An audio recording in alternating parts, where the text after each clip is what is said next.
Paris, in full control of the French Open final, a rather familiar position for him, Rafael Nadal suddenly was worried. He led by 2 sets plus a break early in the third, when the middle finger on his racket-wielding left hand was cramping so badly he couldn't straighten it. After serving a fault, Nadal took the unusual step of heading to the sideline in the middle of a game. "Tough moment," Nadal would say later.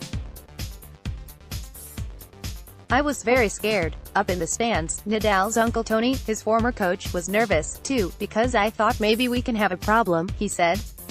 But in the end, it was not too difficult. It rarely is for Nadal at a place he has lorded over the way no other man ever has at any Grand Slam tournament. Nadal dealt with that ultimately minor inconvenience and claimed his record-extending 11th French Open Championship Sunday by displaying his foe-rattling excellence in a 6-4, 6-3, 6-2 victory over No.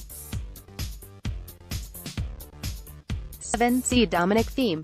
"There is a reason why he won 11 times here," said Thiem, a 24-year-old Austrian appearing in his first major final. "It's definitely one of the best things somebody ever achieved in sport."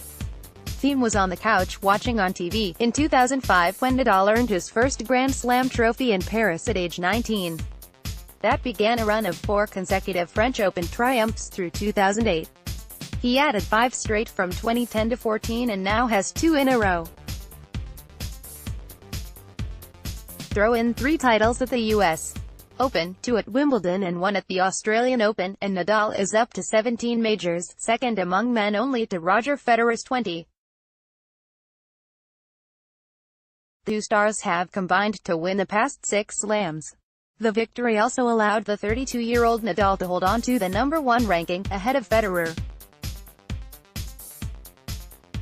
If there were any reason for a bit of intrigue entering Sunday, it was this: Thiem beat Nadal on red clay at Rome in May 2017 and again at Madrid last month.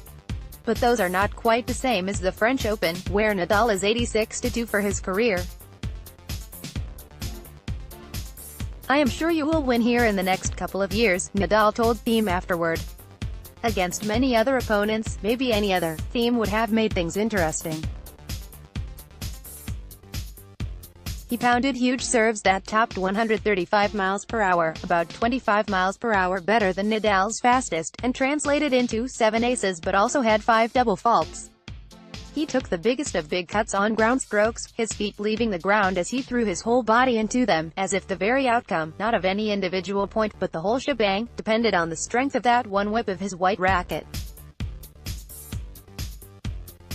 That led to 34 winners, 8 more than Nadal, but also 42 unforced errors, 18 more than Nadal. It worked. For a bit. Until 4-all, 15-all in the opening set, to be precise. Nadal held for 5-4, and Thiem basically handed over the next game, and the set, with 4 mistakes. A volley into the net. A forehand wide. A forehand into the net. A forehand long. Terrible misses. Thiem acknowledged. Just like that, Nadal was off on a 5-game burst to lead 3-0 in the second set. By then, Nadal was finding his spots. One down the line forehand winner landed right at the baseline, leaving Thiem sagging his shoulders and muttering. Another forehand winner from Nadal found a corner, and Thiem yelled toward his coach. It was a cloudy and steamy afternoon, with the temperature at 77 degrees and the humidity approaching 70%.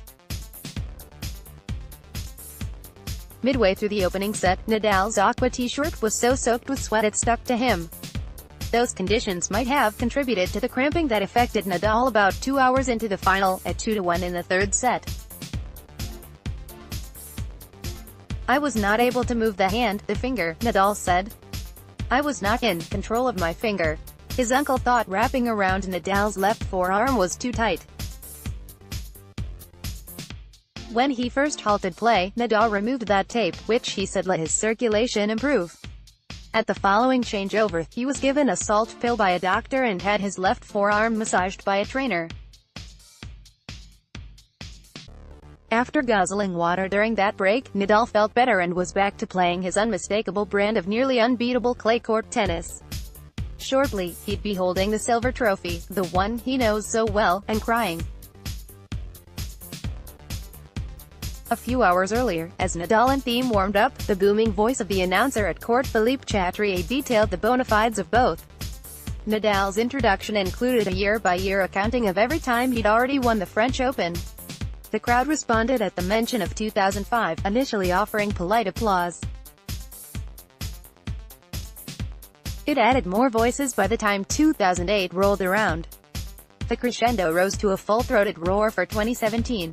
Go ahead and add 2018 to the lengthy list. If you tell me 7, 8 years ago that I will be here, having this trophy with me again, I will tell you that is something almost impossible, Nadal said. But here we are.